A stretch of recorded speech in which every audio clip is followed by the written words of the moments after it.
Saludos todos alumnos. Vamos a continuar en esta unidad de geometría política territorial del Estado con el tema número 3 que refiere a la hacienda pública estatal. La hacienda pública estatal está conformada por el patrimonio de un Estado que es responsable en la gestión y administración de los fondos públicos para obtener los recursos necesarios que fortalezcan el bienestar de los ciudadanos que integran dicho Estado. Comprende los ingresos, los egresos, los bienes y las obligaciones. La hacienda pública del Estado es muy importante porque en ello el gobierno financia servicios públicos como educación, salud, seguridad, infraestructura. También hay otro tipo de desarrollos económicos como inversiones o proyectos que impulsan el crecimiento económico y fomentan el empleo y buscan también propender al desarrollo de la asistencia social como programas para apoyar a poblaciones que sean muy vulneradas o vulnerables dentro de nuestro sector estatal. Cada estado que es autónomo tiene una ley de hacienda pública estatal y a través de ella busca eh, fomentar los principios de desarrollo, de transparencia y de responsabilidad.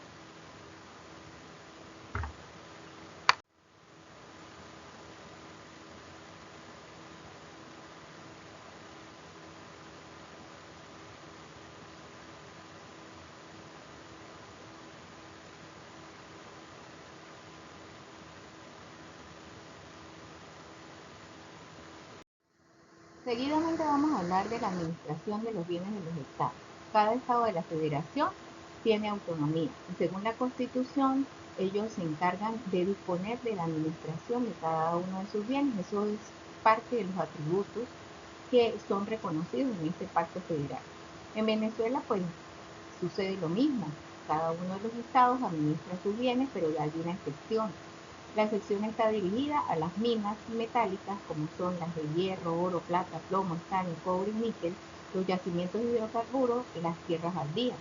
Bienes estos que, aunque se encuentren dentro de la jurisdicción del Estado, pues son explotados por el Estado República. Y eso obedece a una obligación histórica que se ha creado y sobre la cual la República o el Estado República ha venido ejerciendo derechos de propiedad. Seguidamente le explico cómo surge esto. En el año 1864 se consagra el sistema federal y en el año 1874 las salinas fueron reconocidas como bienes de los estados.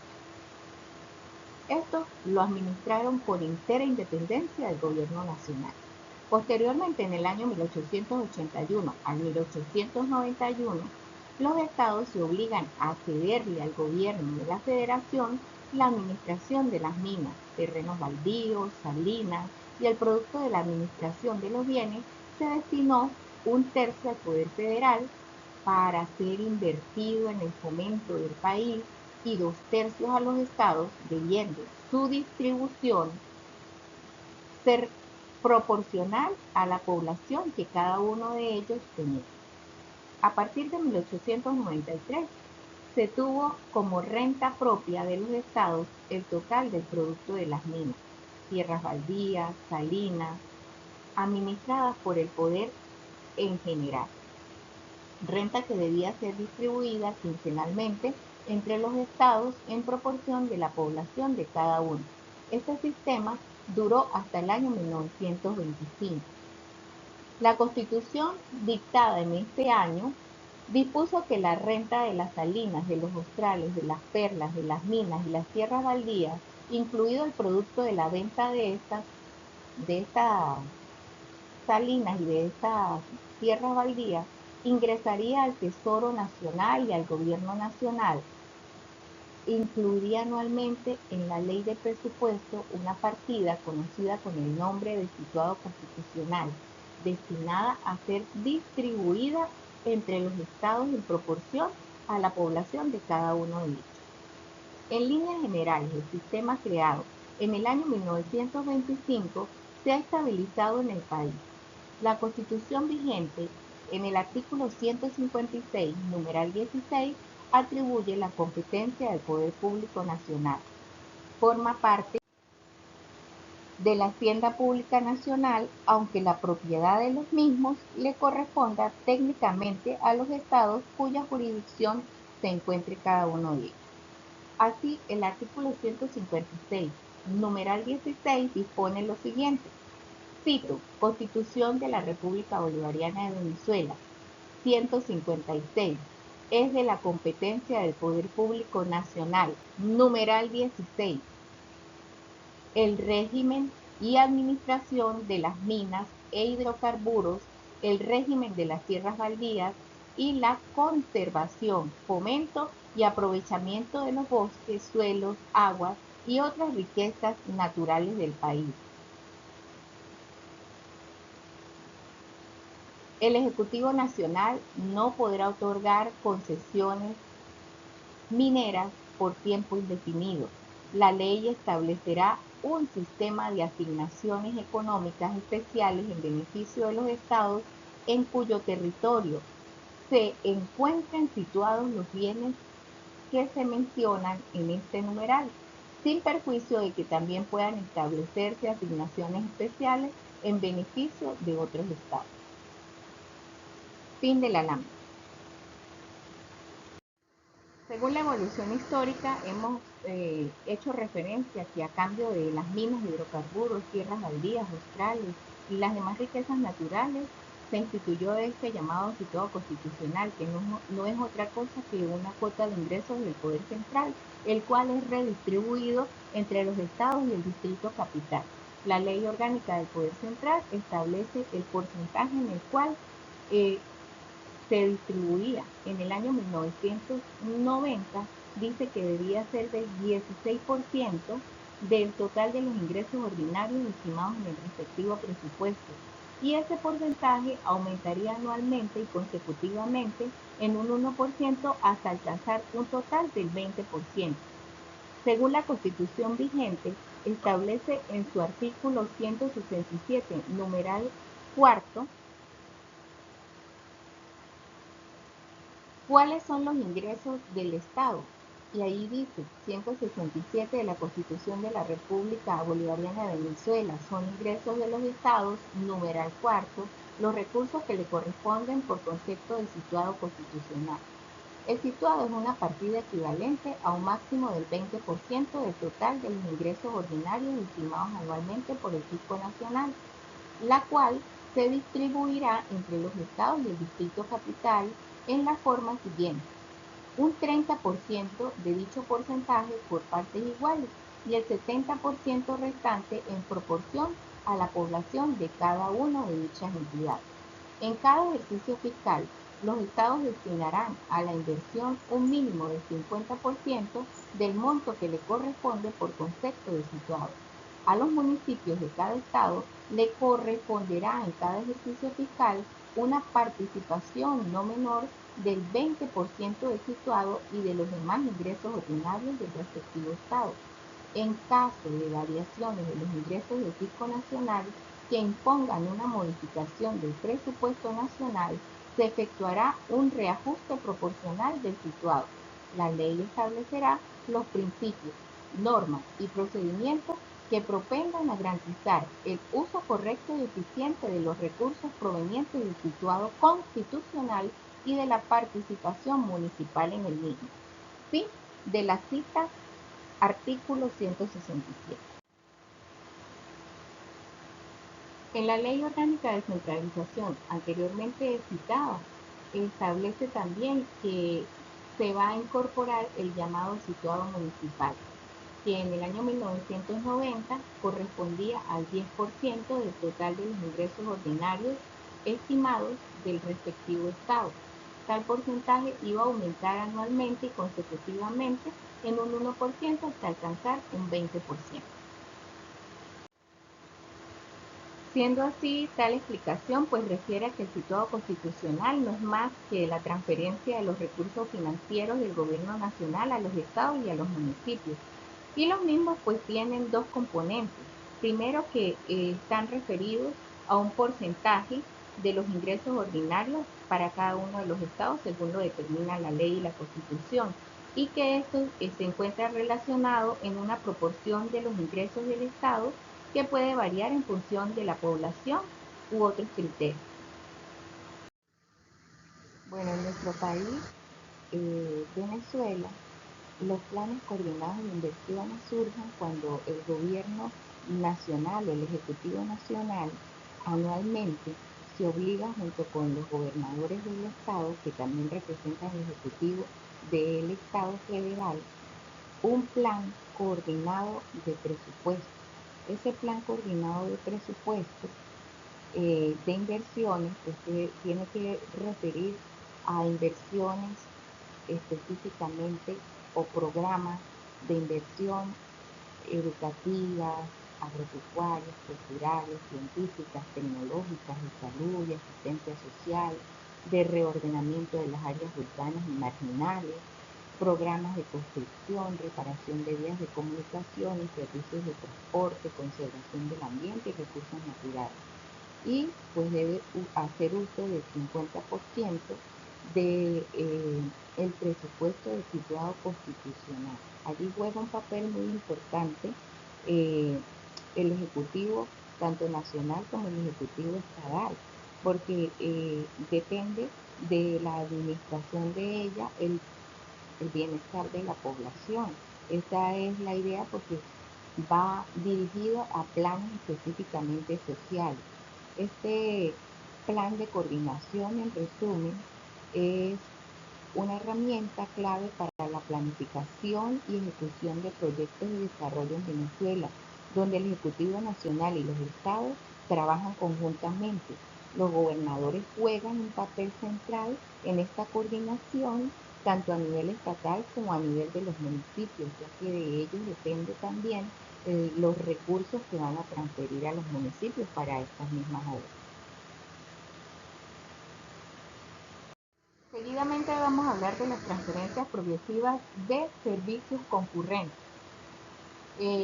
Tal como hemos expresado, la Ley Orgánica de Descentralización dispone que serán transferidos progresivamente a los estados determinados servicios concurrentes que ha venido prestando actualmente o presta el gobierno nacional, tales como servicios referidos a protección de la familia, al mejoramiento de las condiciones de vida de la población campesina, a la educación, a la cultura, al deporte, los servicios de empleo, a la vivienda popular y a la protección de los consumidores.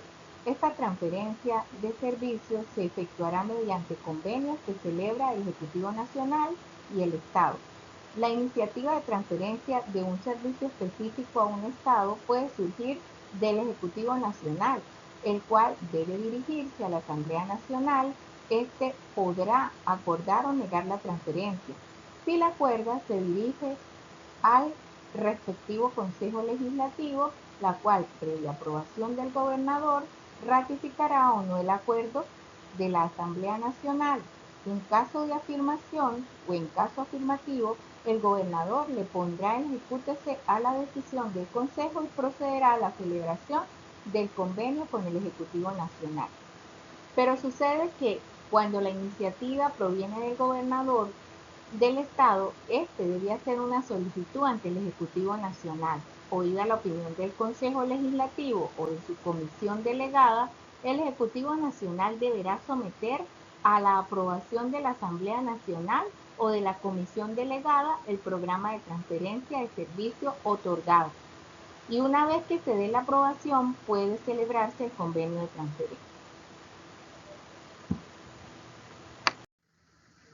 Aunado a la Constitución Nacional, el fundamento jurídico para poder regular la hacienda pública estatal está argumentado en la Ley de Hacienda Pública Estatal, que ha sido muy polémica su sanción y su promulgación.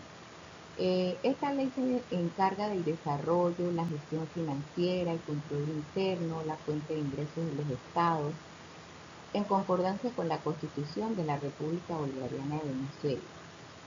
Es importante señalar que esta ley define la gestión y el funcionamiento de cada estado, incluyendo los bienes, los ingresos, las obligaciones, y regula bienes públicos, contrataciones públicas, presupuesto estatal, ingresos tributarios que al momento en que tengamos que consultarlo, vamos a ir directamente a referirnos a dicha ley.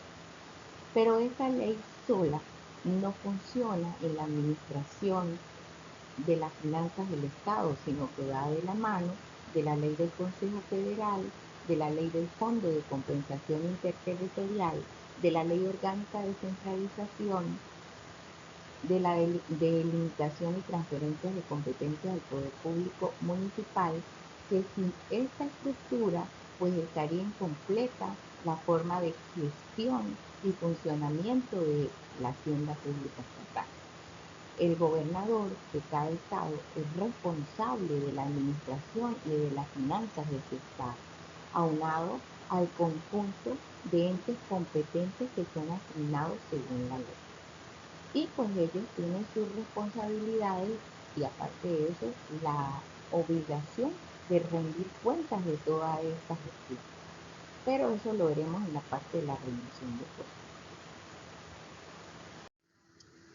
En materia de ingresos ordinarios de los estados, la Hacienda Pública Nacional le da la competencia o facultad a los estados para ellos mismos crear impuestos y otras contribuciones dentro de las normativas o limitaciones establecidas en la ley y en la Constitución. El artículo 183 de la Constitución, numerales 1, 2 y 3, establece cuáles son los límites en los cuales los estados no pueden crear impuestos. Número 1, no puede crear impuestos en aduanas ni impuestos de importación, exportación o de tránsito sobre bienes nacionales o extranjeros o sobre las demás materias rentistas de la competencia nacional. Segundo, no se puede tampoco gravar bienes de consumo antes de que entren en circulación dentro del territorio nacional. Y tercero, se prohíbe el consumo de bienes, productos fuera de su territorio, ni gravarlos en forma diferente a los producidos en los estados, municipios. Solo podrán gravar la agricultura, la cría, la pesca y la actividad forestal en la oportunidad, forma y medida que lo permita la ley. Es de señalar que hasta el año 1989 era muy restringida la actitud real de los estados para establecer contribuciones. Actualmente, la ley de descentralización le permite a los estados, mediante leyes, las cuales son expedidas por los consejos legislativos, establecer impuestos y contribuciones en algunas ramas, como por ejemplo en impuestos al papel sellado, en la explotación de minas no metálicas, australes y perlas, en el uso de carreteras, puentes y autopistas, en servicios de puentes y aeropuertos, e impuestos específicos sobre el consumo que no sean reserva del Estado nacional. En lo referido a la administración de la hacienda pública estatal, también encontramos la figura de las operaciones del crédito público, en la cual todos los estados pueden hacer uso del crédito público con las limitaciones que establezca la ley y por supuesto las disposiciones de la Constitución. La solicitud de autorización para la celebración de operaciones de crédito público debe de ser hecha por medio de un acuerdo del Consejo Legislativo de cada estado y debe ser transmitida a la Asamblea Nacional por medio del Ejecutivo Nacional.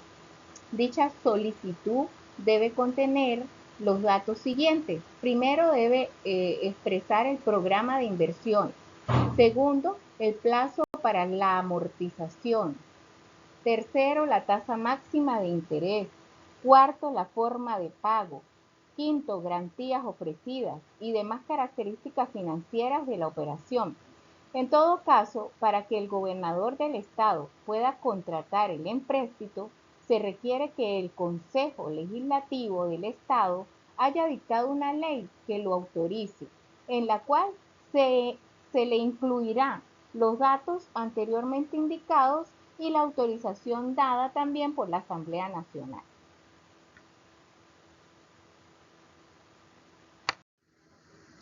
Bueno, toda gestión financiera amerita de una rendición de cuentas, porque si no, no se podrían evaluar los resultados de la administración. Es así que en materia de gestión pública se establece la rendición de cuentas y esa rendición de cuentas obedece a los principios de responsabilidad del funcionario público, tal como lo establece el artículo 141 y de la transparencia de su gestión, porque el funcionario público que realice una gestión incorrecta es responsable civil, penal y administrativamente. Y la transparencia de la gestión es con la finalidad de que los recursos no se desvíen, que lleven el destino que se han pautado según las metas de los presupuestos asignados y por supuesto de los proyectos que el Estado ha establecido. Así como en cada estado hay un representante, a nivel vertical del poder tenemos el presidente en la república, en el estado tenemos al gobernador y en el municipio al alcalde. El gobernador está obligado a rendir cuentas de su gestión en el estado federal. El artículo 161 establece que todos los gobernadores y gobernadoras rendirán anual y públicamente cuenta de su gestión ante el Contralor o la Contralora del Estado y presentarán un informe de la misma ante el Consejo Legislativo y el Consejo de Planificación y Coordinación de Políticas Públicas. Pero esto no queda allí, hay un entramado de leyes que por supuesto garantizan la efectividad y eficacia de la rendición de cuentas.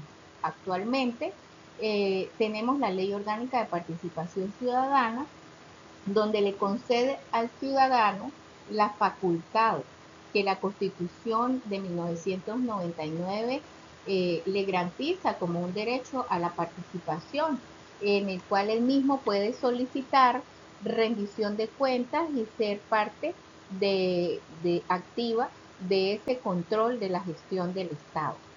La Ley Orgánica de la Contraloría General de la República pues establece los procedimientos eh, y los controles y mecanismos que se utilizan en el ejercicio de la rendición de cuentas. Bueno, hasta la presente hemos concluido el tema 3, fin de la clase y espero que cualquier duda podamos disiparla a través del WhatsApp. Me pueden hacer preguntas y podemos disipar cualquier tipo de duda que exista con respecto a esta clase. Muchas gracias por su amable atención.